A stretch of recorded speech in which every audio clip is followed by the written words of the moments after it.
Okay, but let's tell me how the connection between aliens and the Nazis took place. When did all this start? Let me begin. This is really, I'm telling you, Joe, this is a real deal. I believe you. This is, you ask, who are they? Well, this isn't good. Who are psychically, genetically available to interface. Hey, is my mic on? Can anyone hear me? Yeah, it's too loud. Turn it down. It's the middle of the night. What are you doing up? This cell bio project. Better hope one of your partners did it at this point. Well, that's kind of the thing. I didn't have any partners. I was hoping a couple of you guys could help me. I could technically have a group of 3 on this.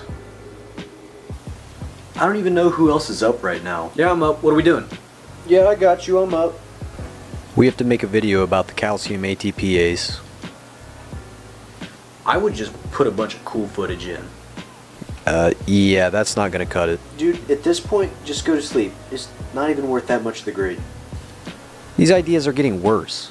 I got you, bro. I'll get the information and give it if you'll edit the video and give me like 20 bucks. You're me, so wouldn't I just be paying myself? We're in a bio class. Haven't you figured out that when you put things under a microscope, they don't make sense? Whatever, deal. Chilnick, you're out. I guess we got our group.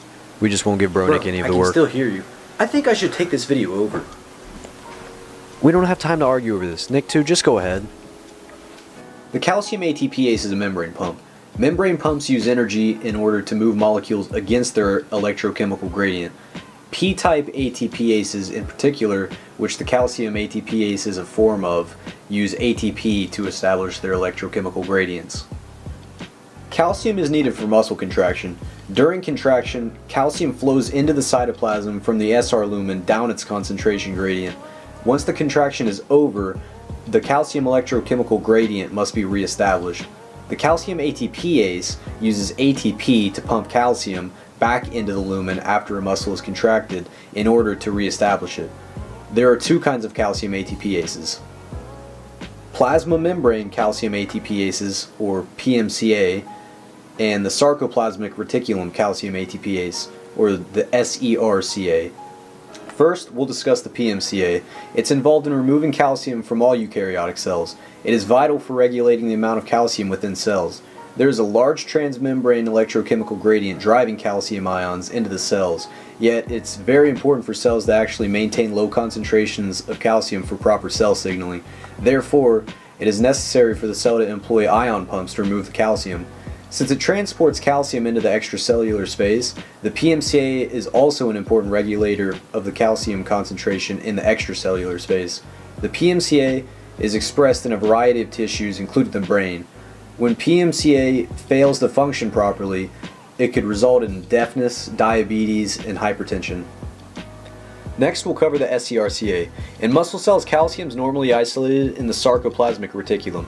The sarcoplasmic reticulum is a membrane-bound structure similar to the endoplasmic reticulum of other cells. It is this pump that transfers calcium from the cytosol of the cell to the lumen of the SR at the expense of ATP hydrolysis during muscle relaxation. Finally, I'll cover the mechanism of the calcium ATPase using a chart because it's much easier to visualize that way. The pump exists in 2 conformations called E1 and E2. In the E1 conformation, the enzyme is open to the cytoplasmic side. 2 calcium ions from the cytosol bind to the enzyme in the E1 conformation. In this conformation, the enzyme is closed to the SR lumen side so that nothing can bind there. An ATP molecule binds and causes the enzyme to undergo a localized conformational change, trapping the calcium ions. The pump hydrolyzes the ATP to ADP.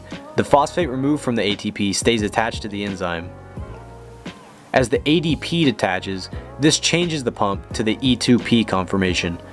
In this conformation, the lumen side is open. The calcium is now released into the lumen of the SR. A water molecule hydrolyzes the phosphoryl group and removes it, changing it to E2.